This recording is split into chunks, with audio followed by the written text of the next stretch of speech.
So, man, it's nice to be back together again. Yeah, man. Alex got some mic. Alex got Now we the could do mic. the pass the mic. Pass the Pass mic. the We all mic. got mics. Ryan's back. What's Mic up? check. 1, 2, What's 1, up, 2. everybody? I feel like I should be throwing down some hot Disney bars right now. Yeah, right. Ah, man, you guys ready for Christmas? We're just right around the corner, huh? Fuck, I haven't even started my shopping yet. I forgot. So then that would be no. No, You're not ready for Christmas. not even close. It's okay. You're dressed for Christmas, though. I'm always dressed for Christmas. I got it. Don't worry about getting dressed and going out the door. Just sit your butt right there on the floor. You don't even have to go to a store. Order all those Christmas gifts from Discord. Oh, yeah. Yeah. That's so yeah, loud. that was. Oh, was that loud? I'm sorry. I It's apologize. really loud. It's okay. Well, that'll be the last time I do it, but still was playing the around with clapping it. loud or the rapping loud? I'm trying to get used to my distance from the mic. The clapping. Yeah. Your distance is good. Yes. So, but we're here at 103. Glad to be back. Man, yeah, like I said, I'm trying to get ready for Christmas. It's just been really busy, but how you doing? I'll go with you, Ryan. You're back home and nice and cuddly and cozy. Yeah, I'm good. Yes, we had a very interesting trip, which I'll get into. Very cool. No, I'm just trying to get used to this like just flowing intro, but still kind of weird. So It's okay. like I said, we're parting our pixie dust. We're still playing around with stuff. We want to took. We want to took. Yeah, where's your took? I almost I had my Oh, I should have worn the new Tim Biebs toques that just came out. what's that? It's like how Travis Scott had a mashup with McDonald's. Justin Bieber has a mashup with Tim Hortons here. Oh, okay. Yeah, that's dumb. So there's like Tim No. Biebs. So there's like Timbits that came out and a toque, and fanny pack and a bag. All right. So I Right bought on. them to resell because that's how I do. Well, you can't see it behind me, but I got my new Neverland Trading for Mountain Brewery beanie toque. I saw it on the feed the other day. Yeah, it's very cool, very comfortable. I got a big head, and because I also got their Take Me to Neverland one, and so like I said, I got a big head, and it fits perfectly. So Nice. if you guys want to get in, you got a lot of hair or a big head, go get your beanies at Neverland Trading. Check. Both those Yeah. things. They're comfortable, they're soft, they fit great. And definitely if you go to neverlandtrading.com, like I mentioned earlier at the intro, use the code DEVERS, DVERSE, get you a nice little discount. So this is going to be a fun show. Ryan's going to give us his little trip report from his honeymoon The moon. at Disneyland Resort. We're going to kind of do some of our favorite stuff that we enjoyed the most out of the Disney universe this past year, little 2021 year in review. And then we are recording this on December 13th. Tonight is the official world premiere of Spider-Man No Way Home. We're all going to I see don't it know. Thursday. Why are they What? doing that? Isn't it like in Europe or something? I No, think it's in so. LA. I thought it was in London. Pretty sure it's in LA. Oh, okay. I thought you told us it was going to be in Oh, London. okay. So No, this is it's- like Hollywood premiere. But the movie gets released tomorrow in the UK. Yes. Okay. I'm all confused. That's okay. I'm here to help. We're in the multiverse, but we are going to give a little speculation on what we hope to see, what we're expecting, what we're predicting, and then we're going to give a non-spoilery as soon as we can review either here on YouTube or on Instagram Live. It will be spoiler free. Then we'll do a spoilery review later down the road. So that is coming up this trip, but like I mentioned earlier, this is December 13th, and if you guys paid attention to my Instagram, it is my 2-year lightsaber anniversary from Savvy's that popped up on Facebook. So Lightsaber Life Day. yes, exactly. really? I love that. That's awesome. We were there 2 years ago. Yes. Oh, it was that trip. Yeah, it was all three of us. Plus more. Yes. Plus So- patient Gang zero. was all there. Yeah. And Patient Zero is actually at Walt Disney World right now. So Corey's at Disney World? kind of, yeah. He's Kind Jungle of. Cruise. What's He's there for business Okay. and meeting up with some clients, and he was going to do some stuff around Disney Springs, and they actually got hooked up with a park hopper starting at Epcot, but he's going to try to do as much as he can.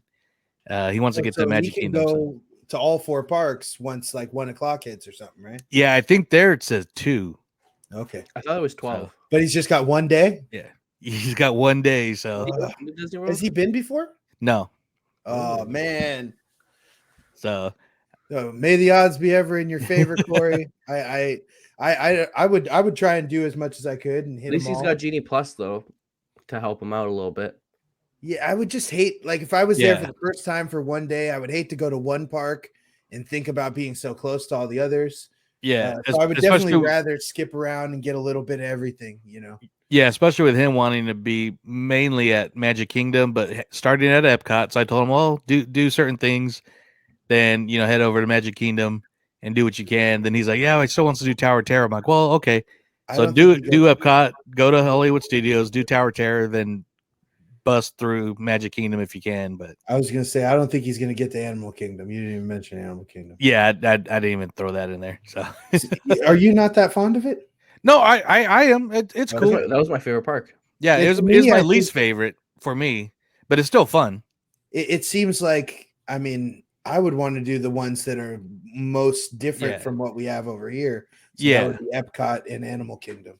Hollywood Studios seems a lot like DCA, and then Magic Kingdom obviously a lot like Disneyland. And but we all know I'm going to do all of it in my 2-week trip. Exactly. Yeah. So so we'll hope he's having fun. But there's been some new stuff coming out. But yeah, I don't think we're gonna talk too much about. We're not going to talk about any news. So I don't know because I forgot to write it down. But here's a quick one we didn't discuss earlier. But how are you guys enjoying Hawkeye? Oh, good question. I will let Alex start. I'm enjoying it. I think.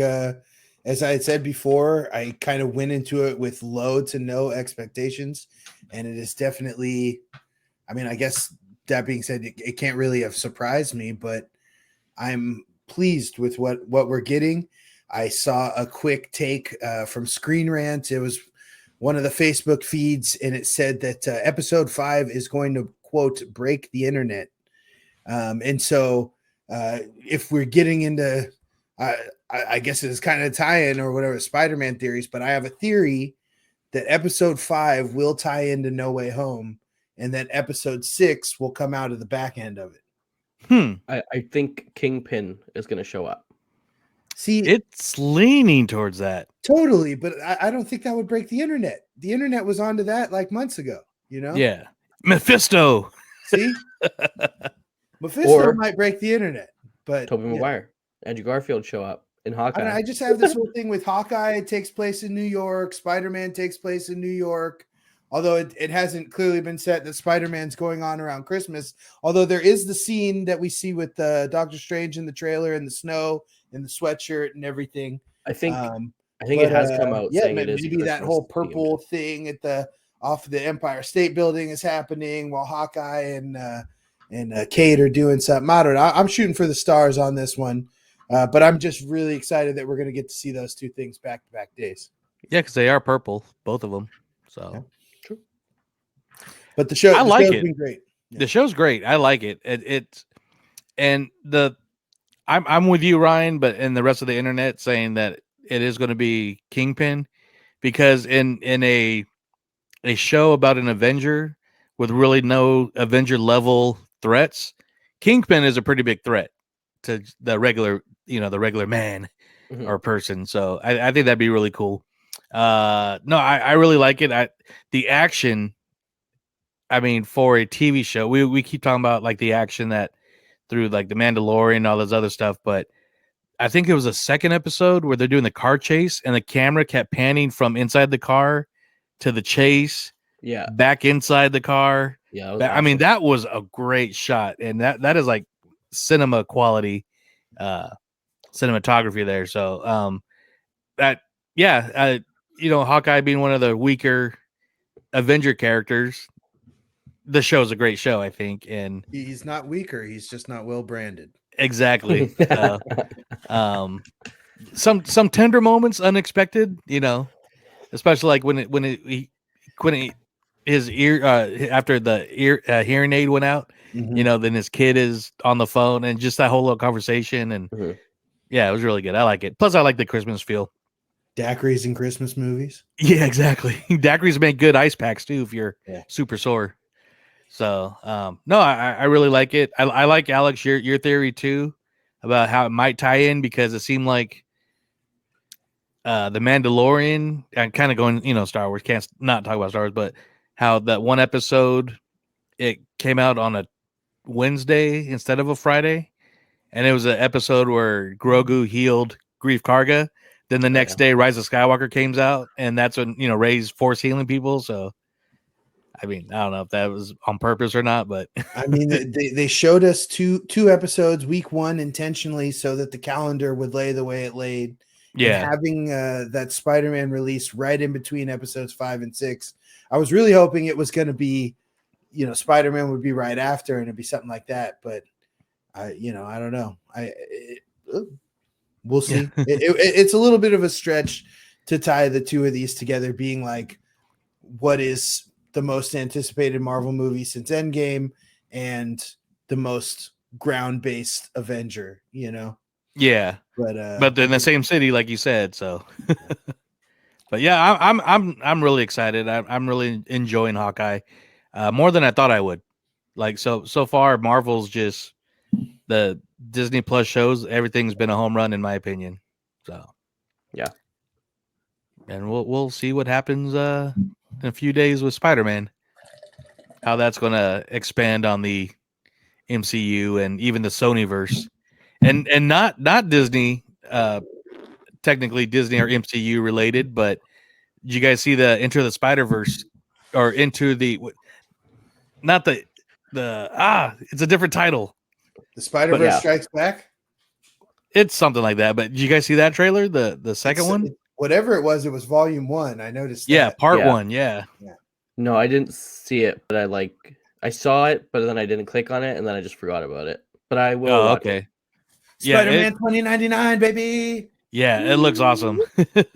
That's like one of the few things in my comic book history that I remember. I probably owned 10 comic books, maybe 15 as a kid. But when the 2099s came out, I was really excited about that. The Spider-Man 2099, I want to say Batman or Superman had a 2099, all kinds of stuff. Just the idea of the future and stuff like that. So stoked to see him show up in that. And then, through the internet, I saw that there's a speculation of other different Spider-Mans showing up again. But just the fact that it's 2 parts, I mean, the first one was so good. Like, that was the first time I heavily rooted for something other than Disney or Pixar to win the Best Animated Feature Award in the Oscars. Yeah. And I'm so glad that they did. And so the second one's actually the Spider-Man Across the Spider-Verse Part 1. There we go. So that's sweet. So I'm excited, yeah. And kind of sticking with the Hawkeye, Haley Steinfeld is, Spider-Gwen. So, keep it on this topic, but doubling up in the MCU. Exactly. But we'll talk a little bit for these people who have roles in the MCU. Right. We'll get more on Spider-Man towards the end of the show, but Ryan did something fun because you guys didn't hear him last week. Well, you heard his Instagram live for about 5 seconds. Yeah, because you were live as we were recording. So that's pretty cool. Oh, so, yeah, she sent me a message about that.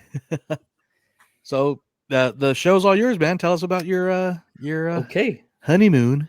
Well, first I'm gonna start with my stay. So a big shout out to the Grand Legacy at the park. If you saw my Instagram post, that's very loud. Everyone was very excited. Yeah, they had a stay at a discounted rate so we could talk about them on the show. So I know it's going to sound like I'm just schmoozing them, but we had an awesome stay with them, and we had a room with a view of Guardians, and then if you kind of went to the corner of the room, you got all of Radiator Springs and the lights and the rocks, and it was awesome. So I the only thing I wish the room was flipped, but it's not a big deal. Yeah, the staff there were super nice. Lobby had a Christmas tree. I smelled like Christmas in there, which was nice. I had a few packages delivered, and they held on to them for me. No issues there. I was like kind of worried. I've never sent anything to a hotel before, so they had my new walking shoes for me, my New Balance dad shoes. So yeah, I got those. We'll need a review of those as well. Yes, yeah. I'm sure they're in some pictures that Ariel took of me somewhere. And what did I say? Yeah, there was a really good boba attached to the hotel below. Ariel really liked that. Like Boba Fett? I wish it was Boba Fett. No, it was Oh. like bubble tea. I don't know. Oh yeah. So that hotel does have those like 3 or 4 little storefronts right in front. Yeah. It It was used to have the Jim Boy's Tacos, which we were really excited about when it was there. Unfortunately, I'm pretty sure they closed during COVID. No, I didn't see any tacos. Or else I would have definitely had tacos. Shout out to Jim Boy's Tacos, Northern California classic. Yeah, tacos would have been nice. But yeah, it was a quick just under 7-minute walk from our door to Disneyland's little ticket booth. Hotel room door or door of the hotel? Hotel room door. So Okay, I was nice. I was in the front. I was in the building with the lobby on the 3rd floor. If anyone wants to get real specific. I was real specific. Yeah. I'm interested. Party of one right here. Yeah, it was just a quick walk every night and mornings. The staff every morning, big good morning, and at night, hey, how was your night? And there's super nice. Like I've never been to a hotel near Disney because it's usually just like you leave your motel room door and you're outside already. So it was really nice. And when we got there, they had a nice little gift bag for us with some snacks and portable charger, sunglasses, like a tumbler with their logo on it, which was really nice. So thank you guys. I was about to take a picture of the room, and then our stuff it exploded. So we were there for a while, so our stuff was everywhere. So I just thought you guys probably didn't want to see my underwear. So you could just Google one of the rooms, but they're really nice. The beds were comfy. Usually when I stay in the motels near Disney, we wake up with a little bit of a sore back. Wherever we stayed, Joey, in June, that was not the comfiest beds in the world, but these were super comfy. Alamo or something, or no? No, it was beside Discovery Inn. Okay, not as cool as Grand Legacy. Yeah. Discover back pain at the Discovery. No, not Discovery Inn. Not Discovery Inn. No back pains there. But yeah, so a big thank you to them. I will definitely be trying to stay there. I think we have a big trip in July. We're back in March, and then we'll be back in October, and the same about this time next year. So, well, geez, I mean, then we got Celebration in May, we got D23 in September, we got our 2nd annual Happiest Brews on Earth tour. That's gonna have to be part of D23, probably. Oh, right on. I don't know, but with the 2-week Disney World trip, I'm budgeting for one Disneyland trip in 2022. Well, yeah, I've been really interested in going, seriously, to Grand Legacy because my parents became friends with. I don't know if he's still there, but he became after they did their big remodel to what it is now. One of the hotel managers at the Days Inn, which always hooked my parents up, became the manager there. But I don't know if he's still there, and I forget his name, but. I've been wanting to go there. And did you get a chance to try out the roof bar or restaurant? Or no, exactly what I was going to ask. I really wanted to, but it was, I guess, Christmas season. So every night they had like a party up there. Okay. And the one window that they said I could go up there and take some pictures is when I had to go get my COVID test to come home. So unfortunately, it didn't work out. But that means I got to go back, right? There's always next time. So. Do you know, I mean, I guess you didn't get up there, but I had heard in rumors that they pipe music in for the fireworks. No, I'm not sure. Okay. Cannot. Yeah, because I know I think I've heard fireworks, and it's a great viewing for World of Color when that's running. I'm sure it is. I mean, it's hard for me. It's hard to believe any place that's not Disney would be able to get the rights to pump the music in for that. But I mean, I'm not trying to blow up their spot if otherwise.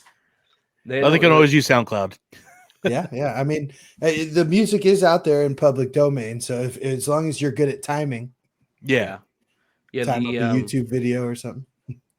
The like walking back, it's like a nice big sign, Grand Legacy at the park. When you're walking back from the hotel, it's like you're almost there. And then, have you guys ever had talking about Shishnox for 1 second?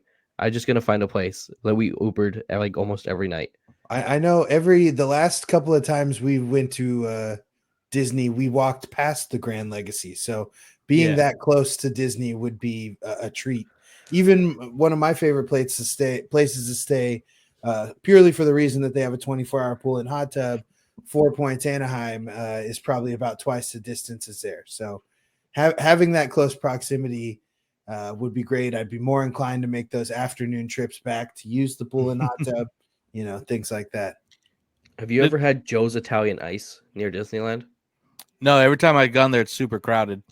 We Ubered it almost every night when we got back. It's insane. When Yeah, you almost say kinda Ubered cracks it, in a you minute. Ubered there, or you Uber Or like Eats and they brought it to Uber you? Eats it. Uber Eated it. And then they kept it cold, and Yeah, nice and cold. It was ice cream wasn't melted or anything. it's funny, for all the times I've had hot food delivered, I'm Yeah. super skeptical about having cold food delivered. Well, it You was know? very cold outside too, so that might have helped. Makes Yeah, sense. yeah. No, yeah, I've been there. I think one time me and Chrissy were down there, and one of her friends was like, "You guys got to go there." We went there, and it was super packed, and like I almost got in a car accident because somebody like came out of an apartment like shotgun. I'm like, and we didn't make it there. So, Oh, but it looks really cool. good. Yeah, Right on. delicious. But yeah, so moving over to the parks. Holy, it was busy.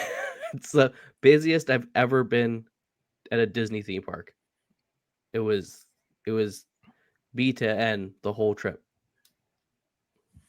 Gotcha. Yeah. Okay. I just gave I'm it a like, synopsis. putting Let's letters. call it shoulder to shoulder. Oh yeah, okay. That's more appropriate. Yeah, it was nuts.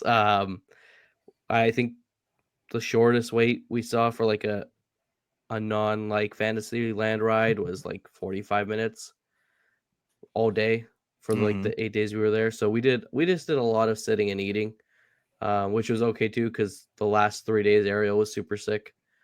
And you probably hear my voice a little bit. I got sick right after. So but yeah, it was a very busy trip. Well, I was gonna say before you break it down, how about you kind of like maybe go to, because you went specific, not just for your honeymoon, but specifically for the Merriest Nites. Oh yeah. Okay. So I don't know if you want to just kind of talk about that. Then yeah. Okay. Let me talk about Merriest Nites. So I say, unless you're an Instagrammer that loves selfies, or you're a huge Muppets fan, it was a giant waste of money, unfortunately. how much was the ticket again? I think Canadian for 2 tickets was $500. Oh, so I'm pretty sure it was like in the upper, like close to $200, like Yeah. 180 or something. yeah, something like that. And It was more expensive than Oogie Boogie. yeah, and that's what, because they kept promoting and so much more and so much more, and the so much more were cardboard things with drawings on them that you could take a picture in front of. And it was really upsetting because I was expecting like, oh, there's gonna be like hot chocolate and cookies you can like grab, kind of like instead of candy for Oogie Boogie, because it's like it's more than Oogie Boogie. So like I'm guessing they're gonna put out more because like they got candy at Oogie Boogie. So, but there's nothing like Wow. Splash was closed. At least like mini candy canes or something you could keep Like, getting. We got I don't know where, I don't even know if I brought them home. We got lights that only lasted 2 hours around our necks, and then they died. So, But you can replace the battery, like they're like those the ones, the Christmas light necklaces. yeah, right? but if you're gonna have it for the event, at least have them like last the event length. They're not going to buy batteries mid-event. Yeah, no, I mean it should Yeah. definitely last that and hopefully more. You would think Yeah. you're giving a new product. It well, yeah, there was like everyone was like just kind of standing there, and like I heard so many people and like, this is like, what are we supposed to like? Did you ride rides? Yeah, but the lines were so long. Like they were Still just long like in the event. yeah, like we did. I Wow. think we waited like 45 for Indy. Oh my. Mansion was an hour and a half, so we didn't do that. Space we waited 45, and then we did the Blue Bayou dinner. Let me talk. Okay, I'm gonna move to Blue Bayou real quick for food. So we shared a meal because we weren't very hungry, and it was I think $75 for the the boil or whatever. The boil, like a plate like this size. There was For the crab. audio listeners, it was a keyboard. Yeah, sorry, it's a keyboard. So crab leg. You like the big end's got like the chunk of meat inside, and then like the claws got a meat. They gave you one little like hook, like the size of my finger, of crab. Like it wasn't the full leg, like that was Wow. advertised. We had 2 shrimps and no mussels that were like in the picture, and it was full of just potatoes for $75. So yeah, we're not happy. Yeah. But luckily the night before Just we go had to Joe's Crab Shack. You get your money's worth on their I'm boils. pretty sure I saw a picture in the story of that, and it might be a fun one to repost as a meme, and we can decide how much each seafood piece was in there. It's like the one thing that's correct is it is a $25 shrimp for sure. Yeah, so we went to Blue Bayou the night before, and we had an amazing waitress, and the creme brulee, the cookie butter. gingerbread dessert was amazing. So after dinner, I was like, okay, like we had the same waitress, so that's why I wasn't too mad, because she was awesome. She was so much fun. And I was like, okay, like it was crappy dinner. Let's just get that dessert because it's delicious, and let's just bounce. And I was like, hey, well, can we order the dessert, the specialty Christmas dessert? And she's like, oh, sorry, we're not doing desserts tonight. We don't do desserts during the event. That's weird. Like it's like weird, I know you but guys you know have what it is. They're just trying to shovel you guys in and make money. They're like, all right, we can make each reservation is not going to be here for more than 45 minutes because we're not going to let them. Yeah. So that was another damper on the night. The Muppets were cool. It was cool to see the Muppets, but like I didn't grow up with the Muppets like you guys did, so I'm sure the $500 price point for like say you and a spouse or you and a friend would be you justify because like, oh, I saw the Muppets. Like that might be the only time in your life you see them. So like I get it for some people that love the Muppets. Like I'm sure if you guys went, you probably would have stayed on Main Street most of the night and just watched their show go by like 3 or 4 times. But no, I probably would have watched it once and then like 8 like you. Yeah. So was that the big highlight of the event? Yeah, I guess so. That was because they didn't advertise anything. Well, they had parties else. in each land, right? I saw some pictures, but I don't know if they would have constituted parties.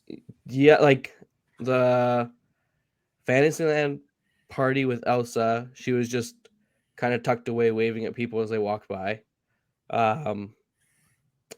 Adventureland was bumping. They had music above the Jungle Cruise, which was kind of cool. Lilo and Stitch, I think, out there. Yeah, they were like tucked away. It was like super dark where they were. It was weird. It was because back in the day, they used to do a steel drum band on the top of Jungle Cruise. Yeah, and people used to watch out there. So Lilo and Stitch were tucked away at the exit of Tiki Room, just waving because like there's no meet and greets. I understand, but also bring the price point down for that. Like no meet and greets at all. That's like a huge part of like some of these specialty events. So they were waving in the dark. New Orleans, Tiana was just standing above what's above Pirates? Dream Suite. Yeah, Dream Suite. And she was just waving. So that was that party. The Mark Twain, the band that was supposed to be on there, I saw it only once because we hung out in New Orleans after for a bit, just kind of chilled. And like they did one round with the boat. The band did one round, and then they went off for like 2, and then they came back on for 1. And like that's not like a long set. It's like a 10-15 minute boat ride. Yeah, pretty much. Are Yeah, they doing like Christmas music or? I don't remember. I mean, it seems like a lost opportunity to have their great, jazz band, even jazz trio playing New Orleans style Christmas music, or even having Tiana sing some Christmas songs. Yeah, something you wouldn't normally see in the normal time of year. Yeah, I agree. I love New Orleans Square during Christmas, so it just seemed like a lost little. Like they could have done.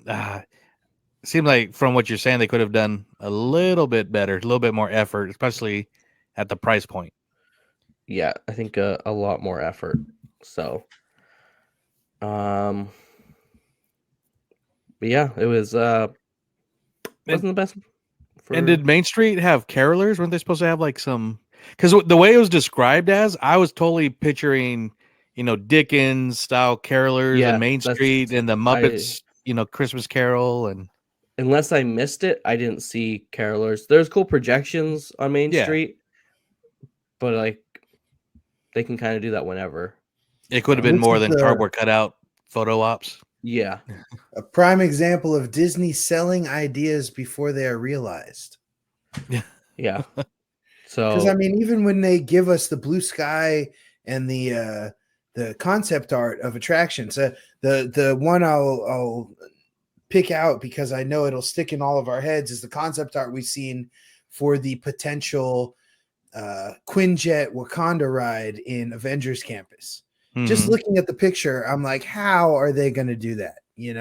And that's almost, I'm sure I could probably scroll back 4 or 5 years to Galaxy's Edge. And I mean, back then, Rise of the Resistance, all they told us was it was going to be like something that we had never seen before, which it was. It definitely was and is that. When is the Wakanda ride supposed to open? I think that's backburnered. That's after COVID shut down. It was kind of pushed to the list of things that isn't necessarily in the works anymore. I think it still is. It was supposed to be with Avengers Campus supposed to open in 2020. That was supposed to open in 2022. So I think it might be 23 or 24. Cool. Because it's still in the planning stage. And I know me and Ryan were kind of the way we kind of were looking at the concept. We're thinking it might be the West Coast version of Flight of Passage. Yeah. I could see that. But going back to the concept art and everything, they show it as an individual, like you're just riding in a seat by yourself, Yeah. And I know obviously down the line things tend to differ from concept art, but I guess that's what I'm saying. As far as Merriest Nites, they had this idea to bring a great, wintertime party. And the thing I think that baffles me the most is how you're talking about how crowded it was. It seems like they just sold tickets. Like, I don't know. I think generally they keep a cap as part of the draw to these after hours parties is that there's a smaller capacity. And I'm not, unless I just moved with the herd, which is possible, but and then after I think we dipped at like our dinner was at 9, and then we ate, and then we're like I don't want to go stand in lines like I've been doing all day. So I think we just dipped. They give you guys like bracelets, or was there a way to tell the difference between regular park guests and ticketed? Like a hospital band. Yeah. That's what they did for Oogie Boogie. So that. But we got lights that burnt out. So, I mean, you don't need the number of like the trick or treat stands like they have at Oogie Boogie, but you want Christmas candy. You can still do like I said, the candy canes or even like little like something. Even like just like mall Santas, they have those huge baskets of candy canes. Yeah, just put like one in each land, and if someone walks by, would you like a candy cane? Yeah, here's a hot chocolate. You want marshmallows on your hot chocolate? Like Main Street peppermint candy canes, New Orleans Square cherry flavored, Tomorrowland. Just different flavored candy cans at different land. Just little something. They're all in on the churros, but like a candy cane trail would be fun too. Yeah. Like I don't want. I'm not saying I want free stuff, but for $500, it was more than a park ticket, and you just got like the park. Like even the parade was the exact same as the one you could see during a non-Merriest Nites day. Mm-hmm. How long did the park stay open till on this night? 7. Oh. And then party was 7 to 12. Oh, okay, that's what I meant. Sorry, I was like, "Wow, it's only till 7." Yeah, no. Oh, okay. And then, but yeah, I was like, kind of disappointed, unfortunately. Yeah, hopefully it's something that like Alex was saying, the idea was a great idea. The execution, however, is it's safe to say there's room for improvement. Yeah. Well, I think all 3 of us have come up with decent ideas to add. I'm not here to hate on Disneyland Oh, and no. what their business practices are Yeah. or Yeah. whatever, especially coming out of a year where whether you're a small or a big business, you definitely lost in some way, shape, or form. But I guess that troubles me a little bit if you're paying almost $200 a person for an after hours event that's supposed to be some sort of exclusive, and especially in a day where people are still under the impression that they may not even yet be back to full capacity at the parks. If Yeah. it's not any less crowded in the after hours event than it is during the day, that's a problem. Yeah. Like to me, we go to the after hours events to do the things you can't do during the day. So at the very least, I should be able to go do the rides without a huge wait. But if that's got a huge wait too, then what's going on? Because you're just letting just as many people in.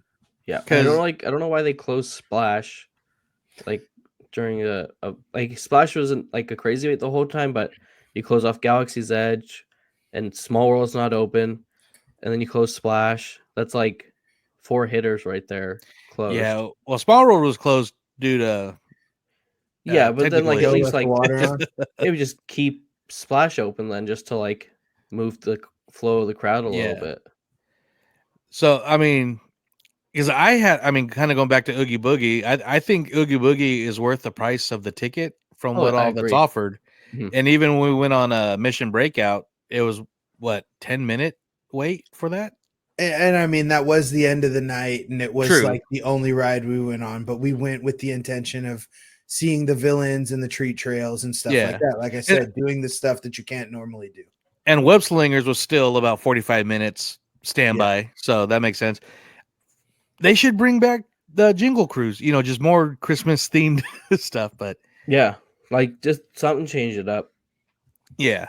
So, well, I mean, the Muppets did look cool, but I think the ticket price is a little steep for just that and stuff. But hopefully, it's something they improve on. Yeah. Well, thanks for being the guinea pig. Yeah. But how's the rest of the trip? Yeah, rest of the trip. I ate. I don't know if you guys saw that. Did you eat? We did see that you ate. I'm pretty sure we were afraid that's all you did. I know you were saying like post stuff of like other things in the park, but like we didn't do much else because it was so busy. Like we just kind of got a snack and sat and then ate, and like it was packed. Like it was like I'm trying to like the holidays at Disneyland. But like like when we went last year or 2 years ago, it wasn't like crazy. It was like Fast Pass was alive back then. Yeah, but even with Disney with Genie Plus, I've been watching wait times just to kind of see how different it is. It's like the same wait times, so like I don't know what's going on. Like it's not even full capacity, but I guess everyone that hasn't traveled in 2 years is just saying, "Let's go to Disneyland." Yeah. Well, if anyone does happen to be going to Disneyland in the next 2 weeks, go get that Genie Plus, because from what I've seen, there's not a lot of people are catching on to it yet. So the people who are using Genie Plus are getting the advantage of basically walk on for any rides. And from some of the videos I've seen, it's debatable on which rides are worth it versus the wait, and which ones aren't, based on where the mix-in point is, which goes back to that video I watched from Defunctland, that hour and 40-minute long video about rides or lines. Now I was going to say that also happened too in Max Pass. People weren't sure about that. They're like, I'm not going to pay for this, and when I could just get a paper Fast Pass, and we got on the Max Pass right away. We're like, this is the best thing ever. So once people start getting familiar with it, again. Well, that's a big difference. There is no paper. There's no. Well, at the time there was. That's Well, then, but now there is. The only way to get in a Lightning Lane is buying Genie Plus or the paid Lightning Lane. The whole Genie, like, will arrange your day is basically just telling you when to go on a ride based on when it might not be as busy. Busy. Yeah, I was at a Christmas party this past weekend, and once one of the people, she found out I was a Disney nerd. She's like, "Okay, what are your thoughts on Lightning Lane?" I'm like, I don't like it, but if I gotta pay $20 instead of waiting and 3.5 hours for Rise of the Resistance, I'll pay it. And I said, that's I'll complain for about 2 seconds, but then I'll be excited when I'm on the attraction. So, it is what it is, and Yeah, there was a lot broken down on this trip. Like our second to last morning or our last morning, we showed it up. We're like, okay, we'll rope drop. We'll do Indy, Pirates, Mansion, Splash, and then Big Thunder. We walked by Indy, it was closed. And then we walked by Pirates, it was closed. So we ran to Mansion, it was closed. Splash was closed, and Big Thunder was closed till like 1. Everything was just closed. So it's just, I know how it is what it is sometimes, but I thought it was just funny. And then we one morning we rope dropped Star Wars Rise, and then it broke down, and then we were stuck in like the middle of the queue from like 8 to 11:30, and then they finally gave us passes to return. But yeah, it is what it is. So it's just funny. Yeah. How many times did you get on Rise over the course of your trip? Probably like 4. So, and were they using a virtual queue at all, or was it just standby the whole time? Just standby. So 2 times we rope dropped it, and a couple times we just waited the hour. It's not a long hour because you're moving the whole time. There's a lot going on. Was it about an hour each time you did it? Yeah. I think it was at half an hour today, which I was shocked by. Wow. Yeah, with the rain, I'm not surprised. Is it raining over there? That was one of the videos I recently watched. Was a fresh baked Genie Plus, and he was talking about how the times weren't really accurate because it was a rainy weekday at Disneyland. So Gotcha. Everything was less than 15 minutes. So what's the point in buying Genie Plus? Yeah. But yeah, it was a good trip. Okay. The gingerbread churro with the marshmallow dipping sauce is the best churro I've ever had. So that's what I'm going to ask you, since you did a lot of the food. Was there anything, not talk about that in a second, but after you kind of bring up the gingerbread churro, like, was it bring up like, or did you try any other food that you never tried before? So, but churro first. Tell us about the churro. The gingerbread churro. I don't know what they did.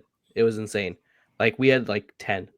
Like, every time we walk by Main Street, we grabbed one, and then there was another one at the castle. They were so good. Because sometimes they don't bring churros back. That was gingerbread, or the dust on the outside? I have no idea. Well, just generally with the different churros, it seems like you're starting with the same base churro, and then the variant is either the sugar dust on the outside, some sort of like syrup, or I really don't know. But I just know it was good. I'll have to go back and look at the pictures. I would hope you took a picture of one of them. Yeah, I did. Was there like a dipping sauce, you said? Yeah, marshmallow. Oh, that's right. Yeah, I'm okay. I'm gonna quickly scroll through my photos. I tried the new thing I tried was like one of those sticks of marshmallow with peppermint on the outside. Marshmallow wand. Yeah, marshmallow wand. I wasn't a very big fan of that. It was okay. We almost made it through the chocolate bar from Avengers, but we couldn't do it. You couldn't finish it? Couldn't do it. Clam chowder in a bread bowl on a cold December morning in Disney in New Orleans, it hits different. It was so good. I have dreams of doing the mac and cheese in a bread bowl over in California Adventure, just as like a super hangover carbo loading, Let me talk about Festival of the Foods, Holidays, the foods at the Festival of the Holidays. These sugar-coated wings with cranberry sauce are like crack. They're so good. Sweet and savory kind of. Yeah, I don't know how they pulled that off, but who would think to rub like sugar all over chicken wings? It's such a smart idea. Yeah. I mean, sweet and sour sauce is a thing. Sweet and spicy sauce is a thing. This is true. Sugar is taking it to another level, but doesn't seem crazy. I think I would like a little spice in there, but just so you're saying it was sugar and then they put like cranberries on top, it looked like in the picture? Yeah, so the wings were coated in sugar and then cranberry sauce on top. Nice. That could be pretty yum. Yeah, I had the Nashville hot chicken sandwich. It was okay. It was like a slider? Well, a slider needs a top and a bottom, right? Oh, it's just the chicken? I'm just going based on like price and portion. Oh, yeah. So size of a slider, a little piece of chicken, and a folded up pickle on top. It was okay. It was like more hot than flavorful.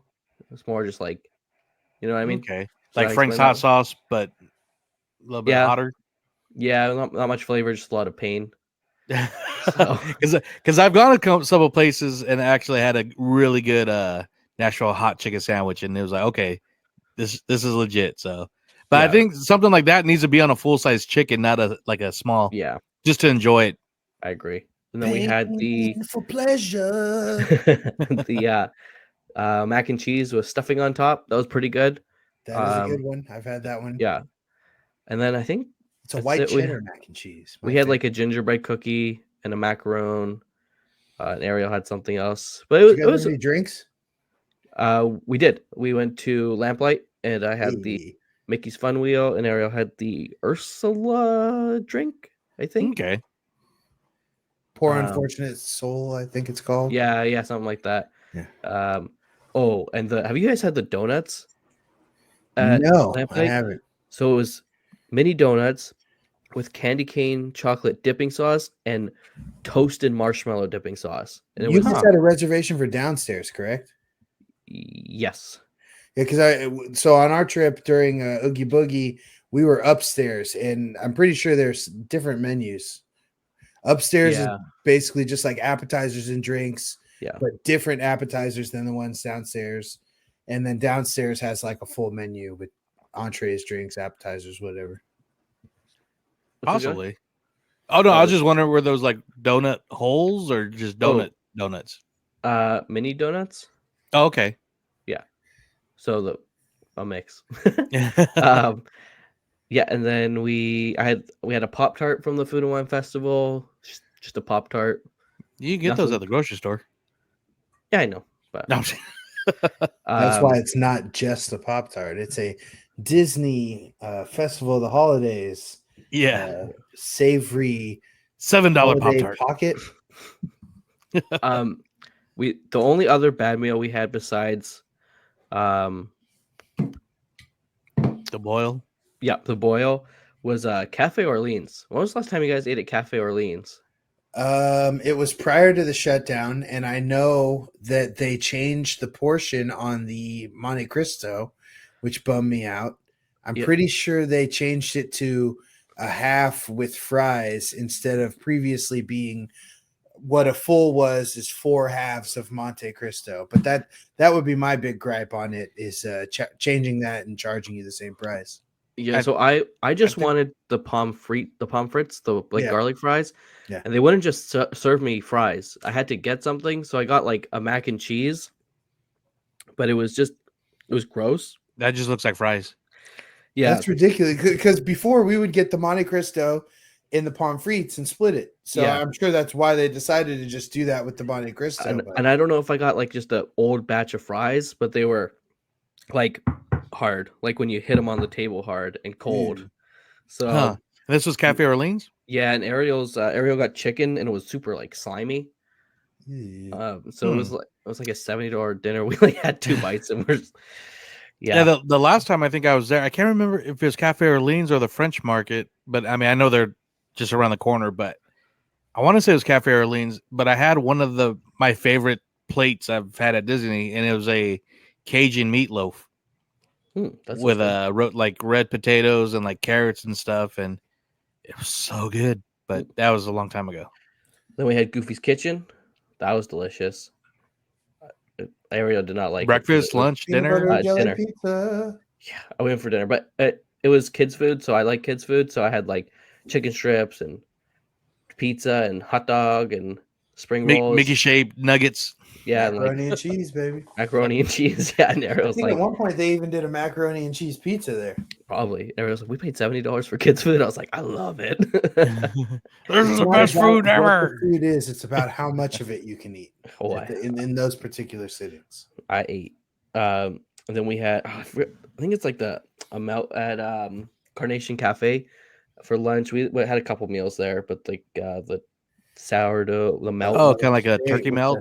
All that Parmesan crust. Right there. It's like a burger inside with cheese inside. Ooh, that sounds delicious. Melt? Yeah, it was like like a patty melt. It was so good. And then we got a couple to go pizzas from Naples because it's the best pizza in the world.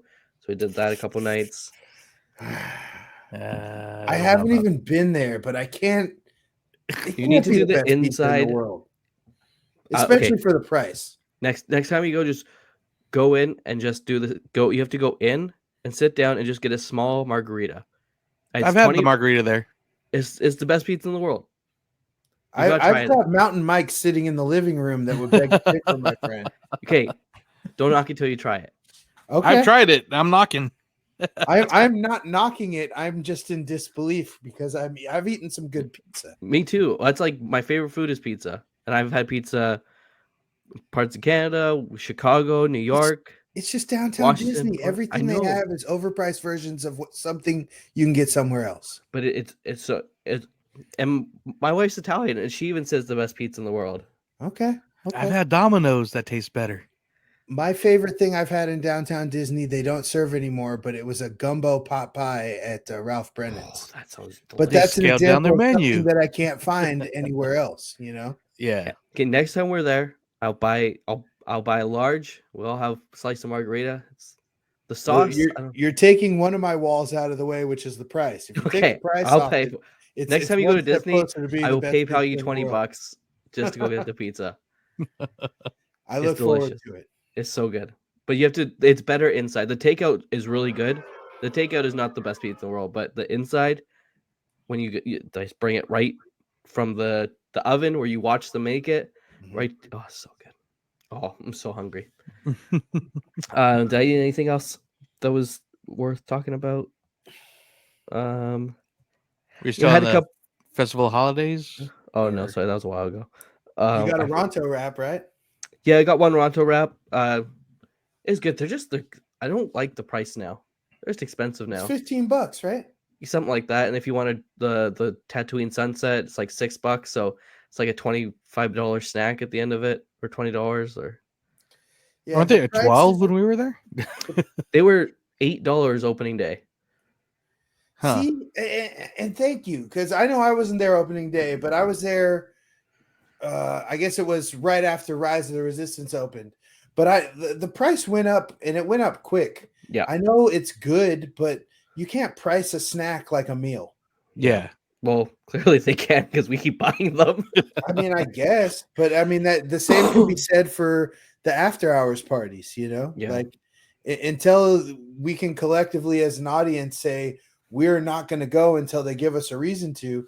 There's always going to be an audience who has the money or access to go and make us all want to go, and you know, with other podcasts and vloggers and things like that having the accessibility. Yeah, but the Ronto wrap's good. We can't get away from that.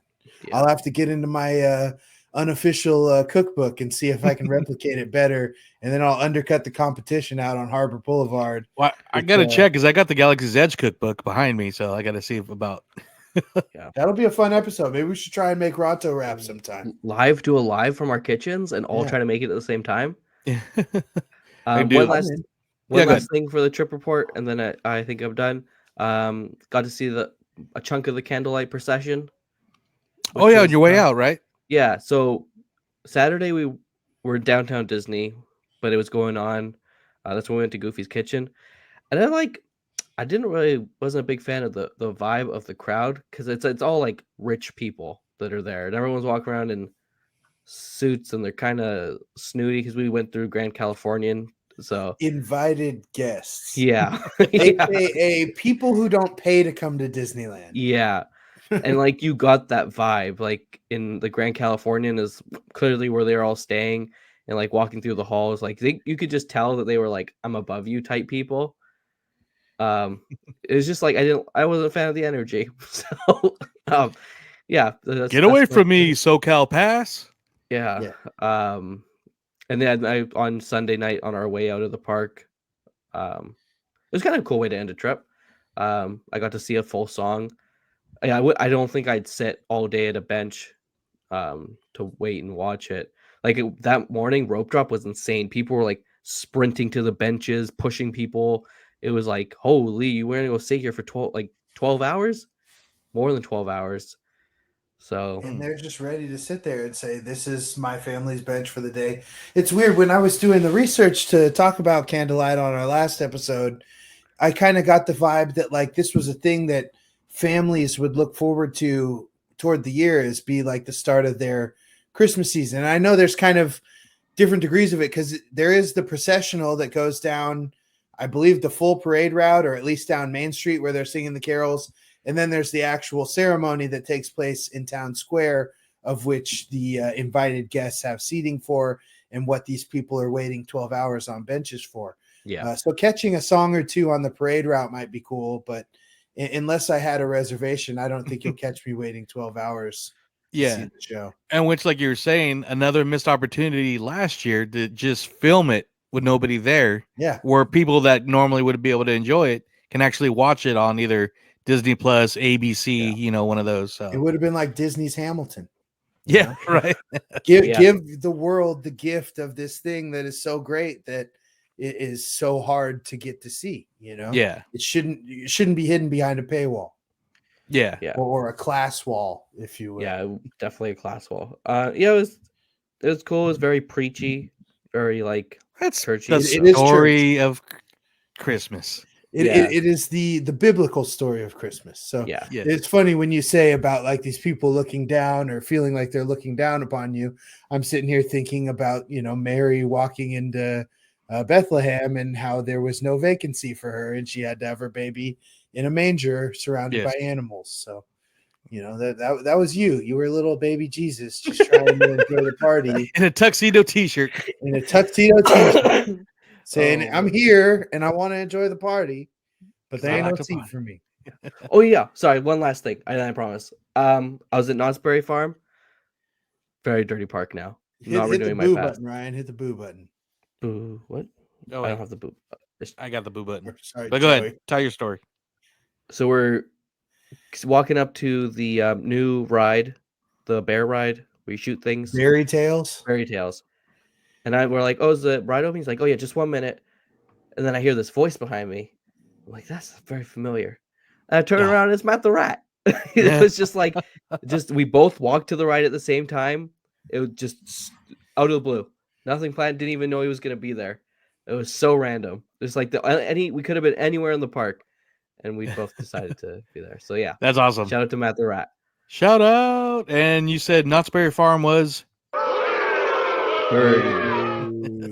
Yeah. Ooh, this man. Well, cool, man. Well, good trip report. And I would like to always leave something on a high note. So what was your favorite part of just the trip, other than celebrating your nuptials with your lovely bride? Her reaction to Rise. Because very cool. She didn't even know. She was didn't watch a video, didn't nothing, didn't know what was going on, and she didn't even know. She thought when we got off the standing moving ride, she's like, oh, that was such a good ride. I was like, that's not the ride. I'm like, we haven't even got to the ride yet. She's like, what? And then the doors open, and then all the stormtroopers just holy. It was she didn't even see a picture or anything. She just didn't. Yeah, it was. Yeah. Did she get to ride web slingers? Yeah, hated it. Okay.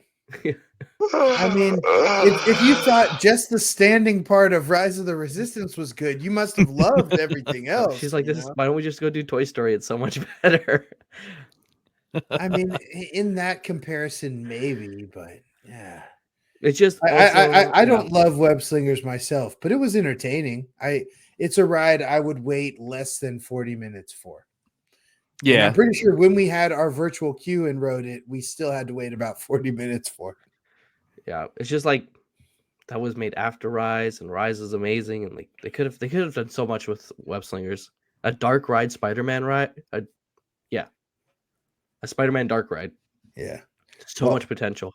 I got a question for both of you guys, which may serve as a segue to our next subject, being that the Disney, or I should say Disneyland, reopened in 2021, which is definitely on my list of greatest things in the Disney universe this year. How do we all feel about how the opening took place now that we've all gotten to visit the parks? I know, albeit at different times and with different procedures, but how did you feel about the operations in general of Disneyland on your visit? Ryan, most recent, good year. I liked it. Yeah, I liked it too. I enjoyed June crowds a lot better than December crowds, but yeah, no, it seemed back to normal pretty much. Besides the masks inside and on the rides, everything seemed normal Disney. Yeah, Joe? and well, and if you guys remember, we went on the day that a lot of the stuff was dropped, the outside mask, the plexiglass, Inside because mask too. yeah, inside mask, because I was really worried for Ryan riding Rise for the first time, having to deal with plexiglass, especially if we got put in the back, because he was there with his camera. I recorded it in the when I was in Florida, and I was in the reflection when I was recording it, so I was glad. Just that the parks were finally open, and I think I brought this up on somewhere else, but and not just that the selfish me was happy that I'm at Disneyland, but the cast members are back. The people that work up and down Harbor and Catella, the hotels, the restaurants, they're back to work because when just downtown Disney was open, it was a ghost town on Harbor, and so the fact that so many thousands of people have their jobs back, and of course, being at Disneyland, yeah, the opening was great. It was great to be there, and that was actually my number one going into the favorite parts of this year. So, what about you? Me? Yes. We're still talking about Disney Park. Yes. I thought it was great. I got to go twice this year. Once when we took Chris for his first trip, Addie's 13-year-old stepbrother, and then the other time when we went for our Happiest Brews / Oogie Boogie Bash trip, where we were just at the Oogie Boogie Bash.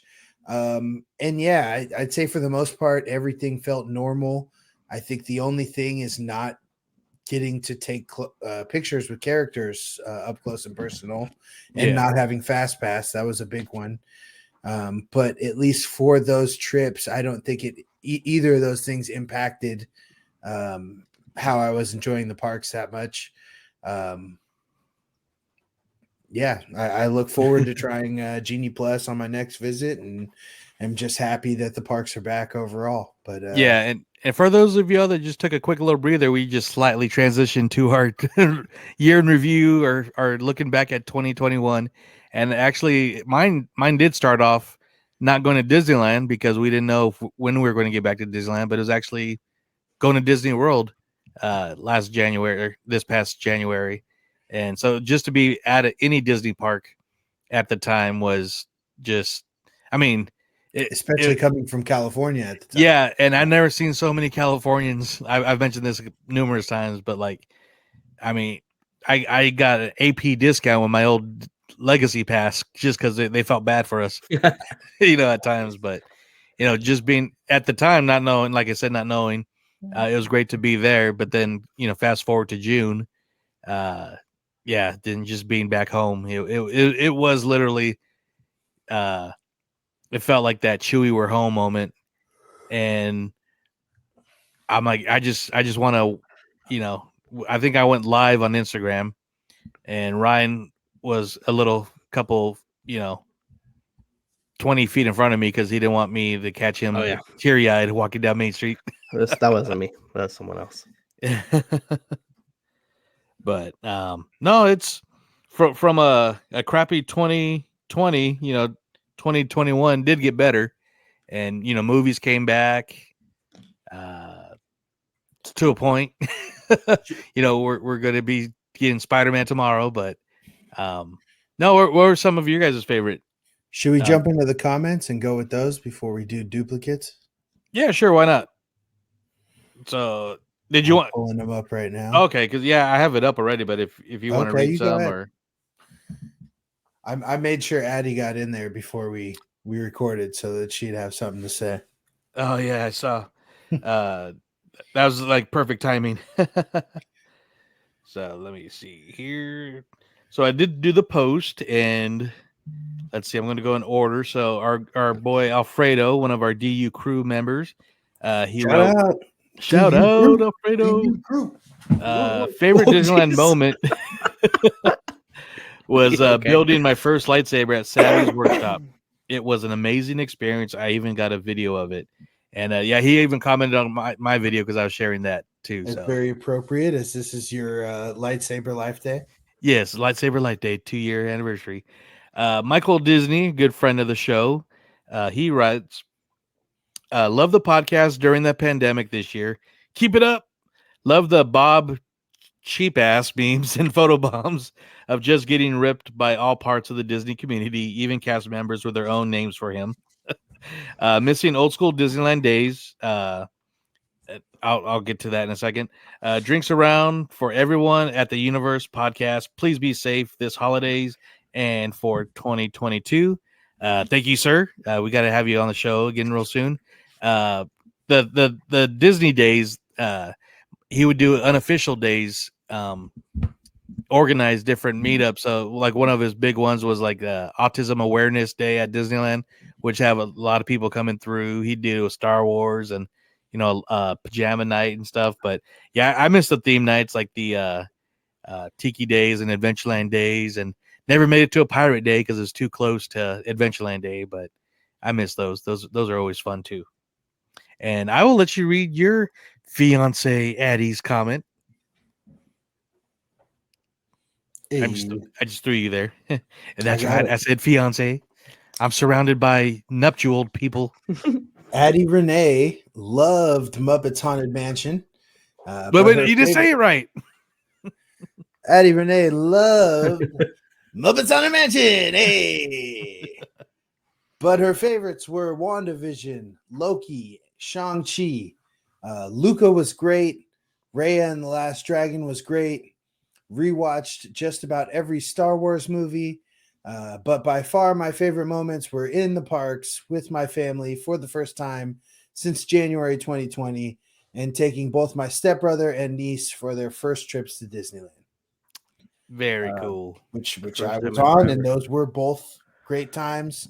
I agree with her on all accounts. Something I think I recognized while we were talking about it was a very Star Wars light year. 2021 was. I think we got Bad Batch, and that's about it. And the cartoon, the other cartoon. The Visions. Oh yeah, Visions. But we did get the return of Luke Skywalker at the early beginning of January. Oh, what Mandalorian went into January?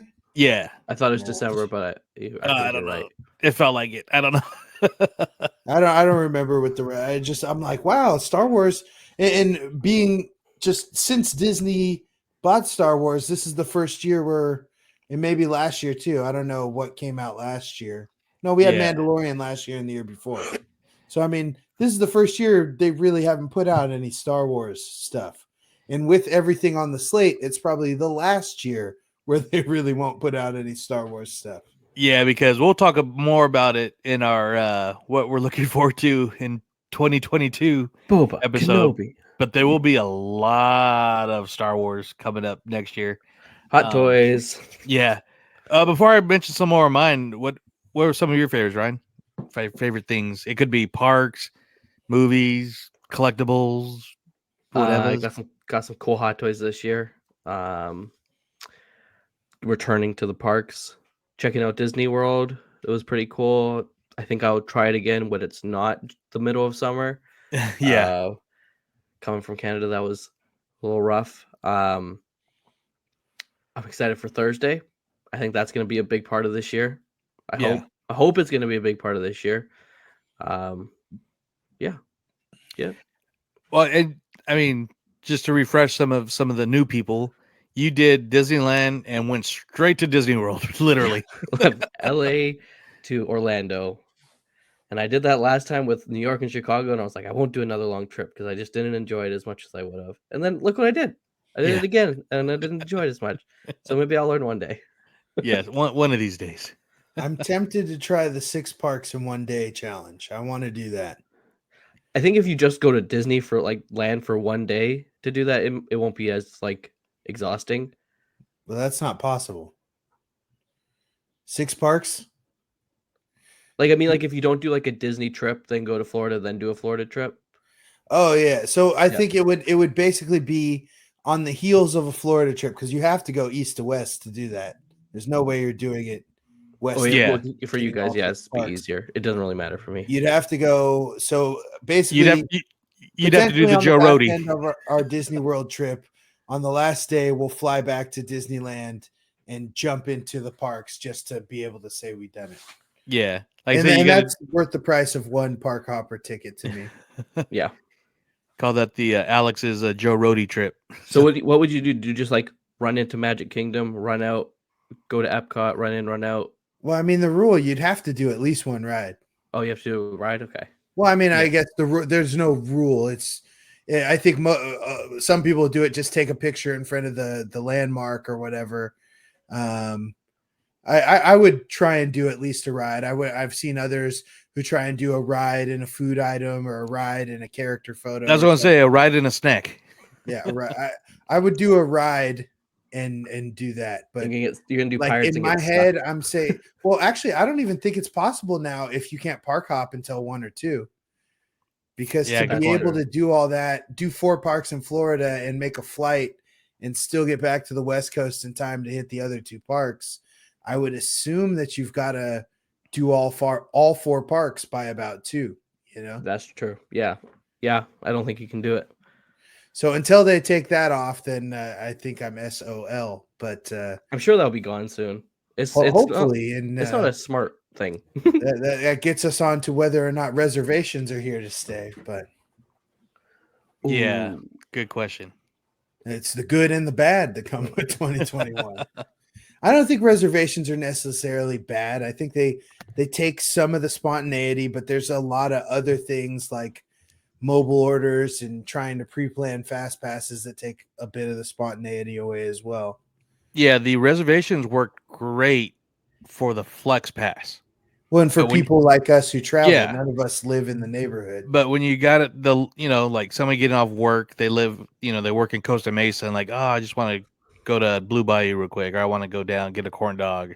They can't do that no more. It so. basically, not only do I not have a magic key, but any desire I had to live near Disneyland is gone, because if I have to reserve my times to go, then what's the point of just living near there, Yeah.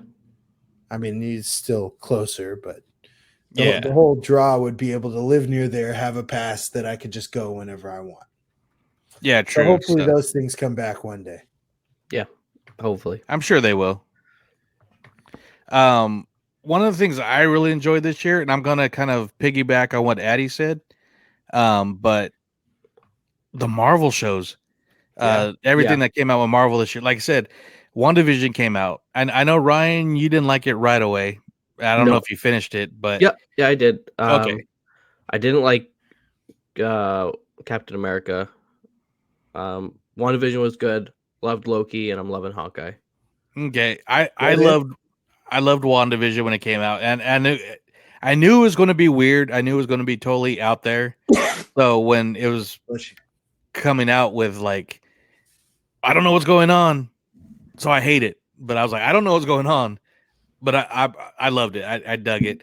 I really enjoyed Winter Soldier, Falcon Winter Soldier, just because I like those characters a lot, and for Sam to actually be Captain America, I like his struggle with the mantle of it. So certain things I didn't. I thought the villains were kind of weak, but they're necessary for the show. Loki was one of those. I'm like, oh, I like the character, but I thought it was going to be just like when people make fun of the Star Wars fanboys, I thought it was just going to be a show for the Marvel fangirls that love Loki. It was a great show, and it opened up everything that we're excited for right now with, Spider-Man and what's coming next in Phase 5 and the multiverse and all that stuff. So Loki surprised me on how much I enjoyed it, and I love that show. Cannot wait for season 2. Marvel Zombies, I thought was amazing. It was What if you mean? What if? Sorry. Marvel Zombies yet to come. which is coming, but no. What if was phenomenal. It was a great show. The animation was amazing. I loved how so many of the characters came back, the voice actors. It's just being torn apart. Especially the first Chadwick episode. And when the little dedicated to their king or whatever, I was just like, oh my gosh! But it was a great show. The Guardians of the Multiverse is what we got, and Hawkeye, like I say, is really enjoyable. So yeah, so the Marvel shows finally kicking off is really exciting. So I'm excited for the ones that are coming too next year, and we'll get more into that later. And sticking with Marvel, I really enjoyed Avengers Campus. A lot of people were underwhelmed with it, and I get that, but it took over a small land, so they didn't have a whole lot to deal with. So I thought it was done well, and I see where they can expand for it in the future. If they, they'll have to get rid of certain things around Hollywood land area and all that, but I don't know. It's really cool. Yeah. What if we get Rogers the musical in place gosh. of Frozen? Okay, Let's do it. I know we're going to talk about this to close the show, but just because we're on Rogers the musical, did you see that Sony went back and changed the first Spider-Man trailer to have those posters in the trailer? I did not notice that. Yeah. So Rogers the musical is now going on in. Like when he's swinging, you can see it. You can see the posters now in the sides. It would not surprise me that we'll see that in the theater, Hyperion, because they're really plugging the crap out of that on the show. My hope was just that we get at least a full song from the musical on Spotify or something. Yeah. But that's where I'm at Marvel. Is any other thing you guys? I've heard this done in other places, and now that we've actually seen Hawkeye, we've gotten 5 Marvel shows. Rank them 1 to 5. I will start. I'm gonna go WandaVision, Hawkeye, Falcon and Winter Soldier, What If, and Loki. And I love the last episode of Loki for what it did for everything going forward. The rest of the show didn't really resonate as much with me. And I don't think it was a bad show. I just liked all the other ones a little bit more. Cool. Right. We'll go Loki and Hawkeye very close second, but we'll see what happens once the show ends. Loki, Hawkeye, WandaVision, Falcon Winter Soldier. And what was the last show? What if? I didn't even watch it, so last, I guess. So I'm gonna go WandaVision, What If, Hawkeye, Falcon Winter Soldier, and Loki.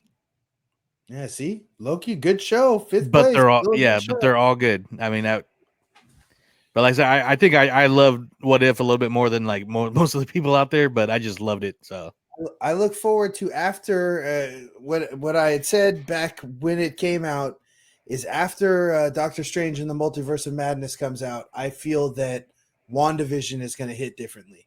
Yeah, I agree. Like things and pieces from that you're going to go back after seeing the movie and be like, oh. So I'm excited to go back and see all that later on. Yeah, I agree. So let's see what else. I think we can end with this, but one thing I mentioned briefly was we got movies back, and theaters. I didn't see this in the theater, but I really, really enjoyed the hell out of Raya and the Last Dragon.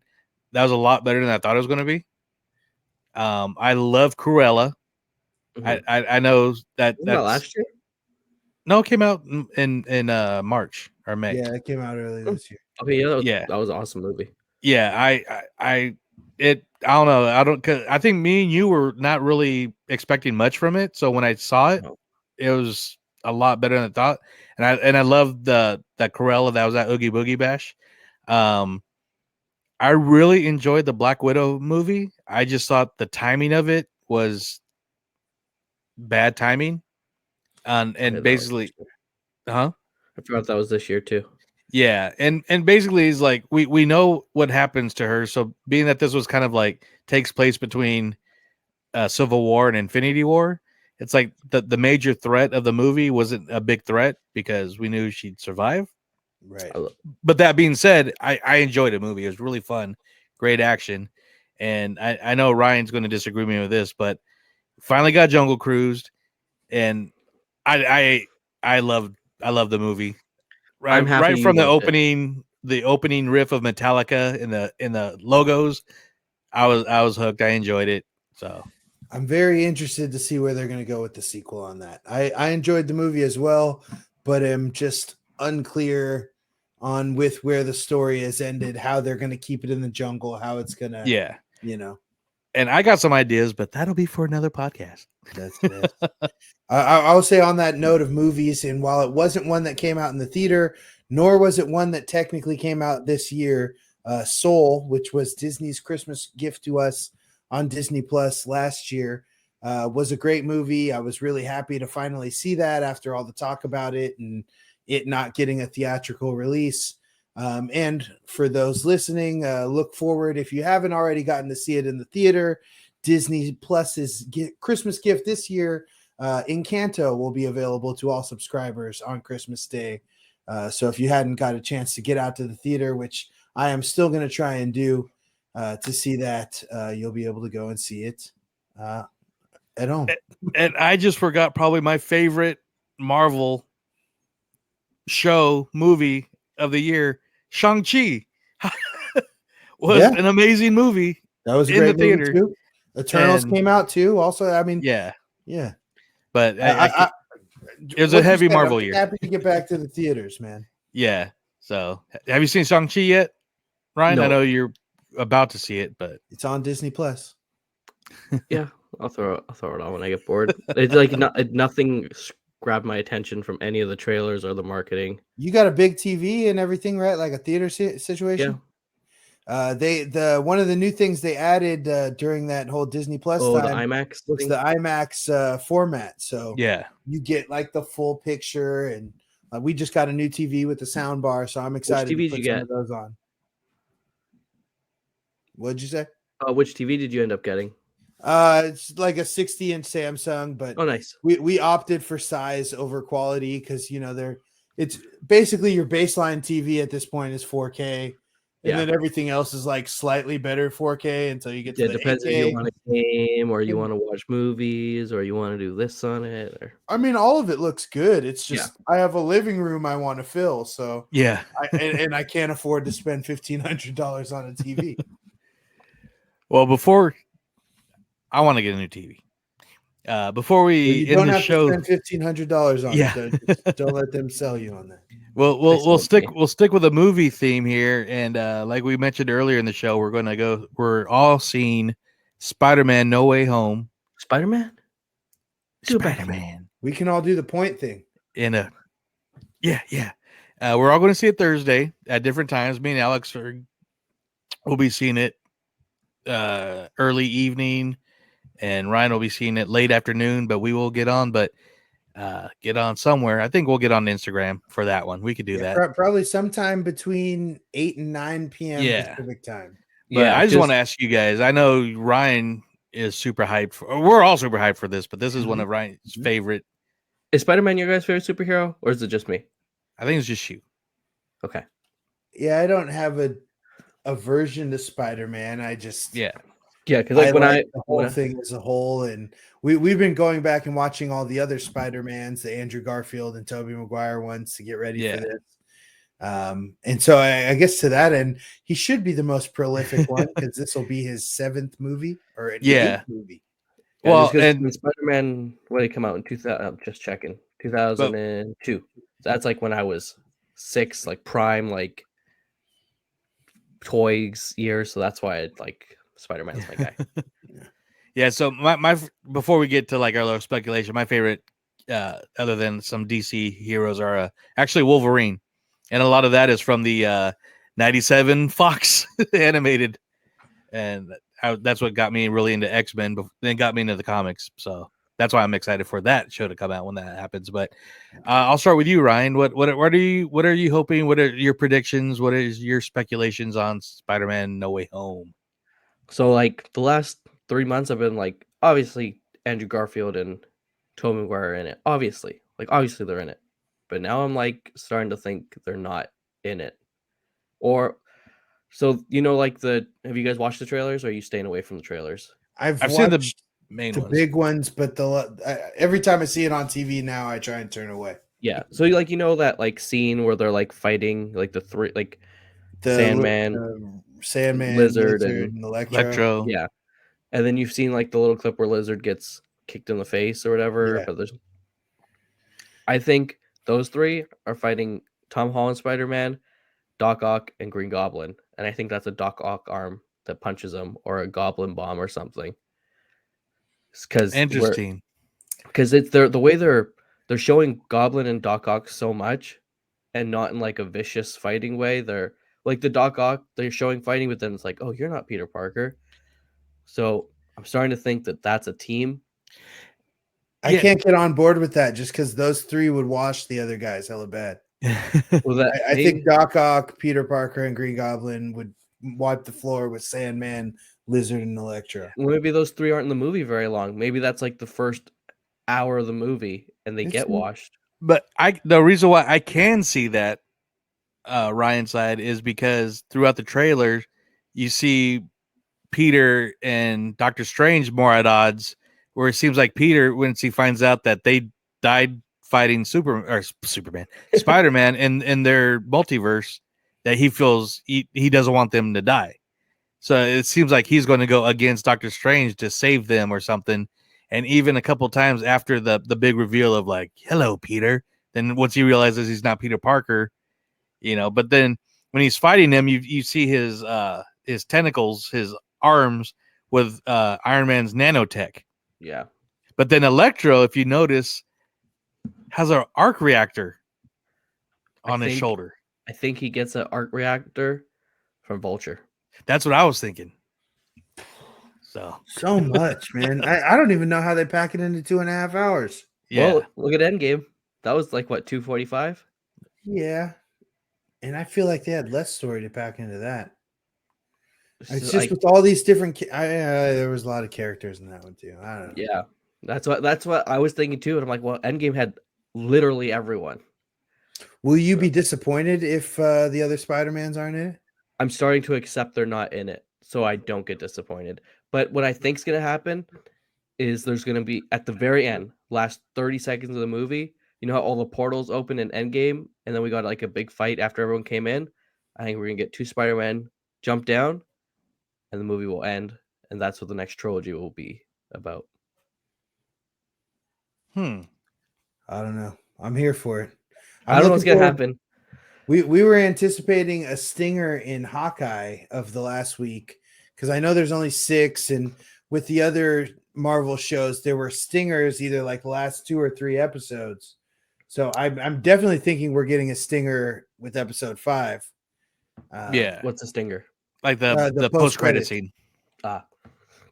Which obviously we'll get something from Spider-Man as well. And I'm hearing the Doctor Strange movie trailer will be at the end of Spider-Man. That's the rumors. That's just what I've heard on the interwebs that I have to stay off of starting in like an hour. I don't know if there'll be a full trailer, but I know there'll be at least a scene. You know there will be a scene? Well, I would say it'd be a scene more than the trailer. Okay. So I was like, if you know this, Joe. No. I'm just rewinding to the first Doctor Strange film, where one of the post-credit scenes of that was the scene where he's talking to Thor and filling up his beer. Like I know where Odin is. Ragnarok, right? Yeah. Yeah. So, and it was just that quick little scene. So, but we might see something, maybe Wanda Vision or Wanda. She's in that movie, so that would count, wouldn't it? Yeah. Okay, who do you think's gonna die in this movie? Maybe Happy. That's what I'm thinking too. Hopefully not like Hot Aunt May. Low-hanging fruit, but you only just see that glimpse of him in the trailer. Or maybe they'll pull a Chewbacca where they think he's dead, but he's not dead. Maybe J. Jonah Jameson. No, they just brought him back. Well, yeah, he never left. He's been in all of them. So all the Spider-Man incarnations, at least. In all the other Spider-Man trailers, we've seen Uncle Ben die.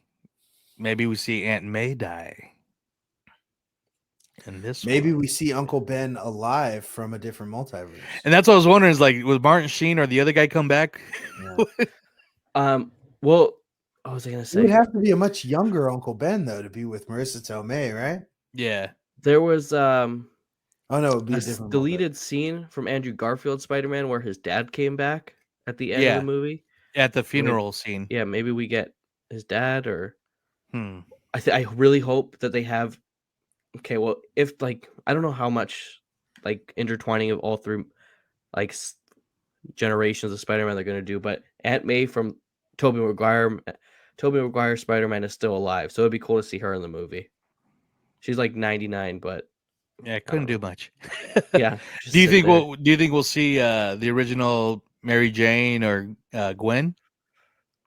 I don't think Gwen, because she's dead. Well, I guess the villains are dead too. I don't know, man. I don't know anymore. Does Emma Stone come through the portal as Spider Gwen? That would be pretty dope. That would be. Imagine pretty if they tight. don't have Toby or Andrew and they have Spider Gwen. Yeah. Or you got Bryce Dallas Howard's Gwen next to Emma Stone's Gwen too. What is she? Oh, is she in the She's the cartoon Spider-Man version? 3. Yeah. Yeah, she was in the where Spider-Man 3, where Peter's the dancer. That was her.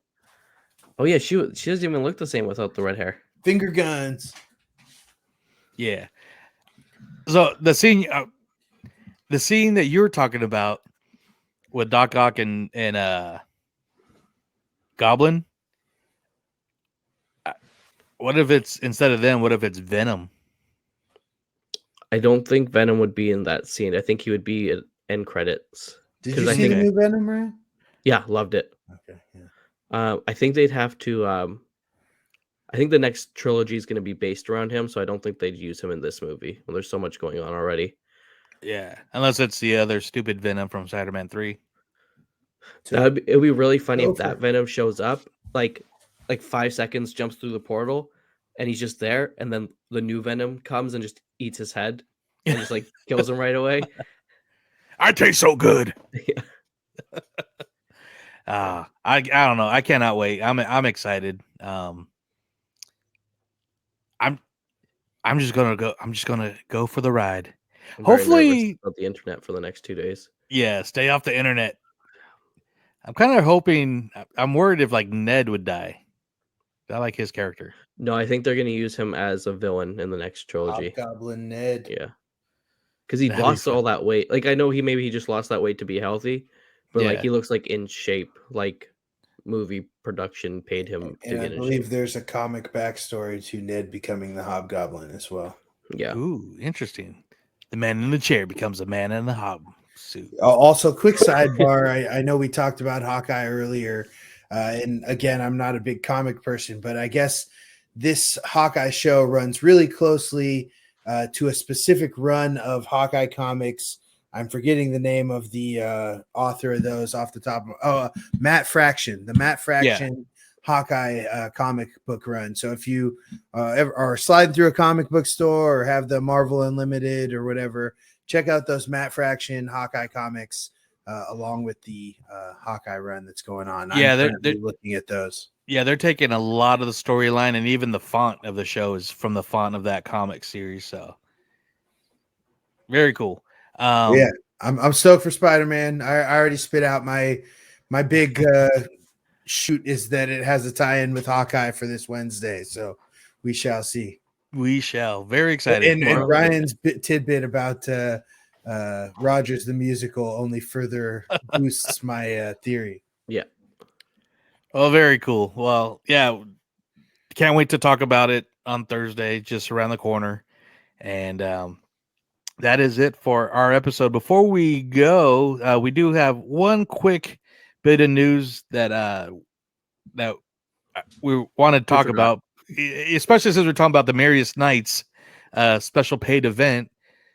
Special paid events, Disneyland After Dark is coming back, and they've announced the Star Wars night, which is May the 3rd, May the 4th, and May 27th, be with you. Which will come around the same time as Celebration.